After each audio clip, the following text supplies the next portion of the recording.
په افغانستان کې له امریکایي ځواکونو څخه پاتې وسلو او تجهیزاتو په اړه د ولسمشر ډونالد ټرمپ تازه څرګندونې وايي اسلامي امارت دغه امریکایي وسلې او تجهیزات پلوري، خو د نوموړي څرګندونو ته د اسلامي امارت د چارواکو غاښ ماتونکی ځواب. درنو لیدونکو ستړي مه شئ. ولسمشر ډونالد ټرمپ وايي د اسلامي امارت مشران په افغانستان کې له موږ پاتې وسلې او تجهیزات پلوري. د امریکا ولسمشر ډونالد ټرمپ په خپل وروستۍ وینا کې یو ځل بیا د افغانستان موضوع هم یاد کړې، خو هغه یوازې پاتې شو امریکایي وسلو ته اشاره کړې او څو ځله یې د غوسې پارېدلو ټکی تکرار کړی.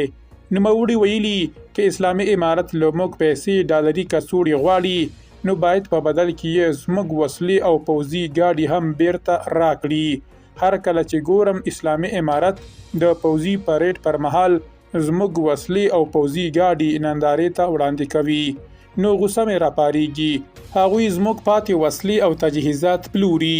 په ورته مهال نوموړي ویلي د امریکا پخوانۍ واکمنۍ د بایدن ادارې اسلامي امارت ته میلیاردونه ډالر ورکول، خو نوموړی نور د دغو پیسو ورکړې ته صوب نه دی.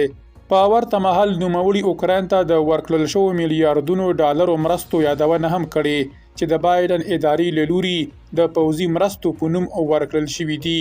ټرمپ ویلي اوکراین باید د دغو ترلاسه کړو مرستو په بدل کې موږ ته خپل قیمتي معدنیات راکړي. اسلامي امارت تر اوسه د ټرمپ د تازه څرګندونو په اړه څه نه دي ویلي، خو پخوا یې څو ځله ویلي امریکایي وسلې او تجهیزات ورته غنیمت پاتې دي او که ټرمپ یې د اخیستو هڅه وکړي نو بیرته به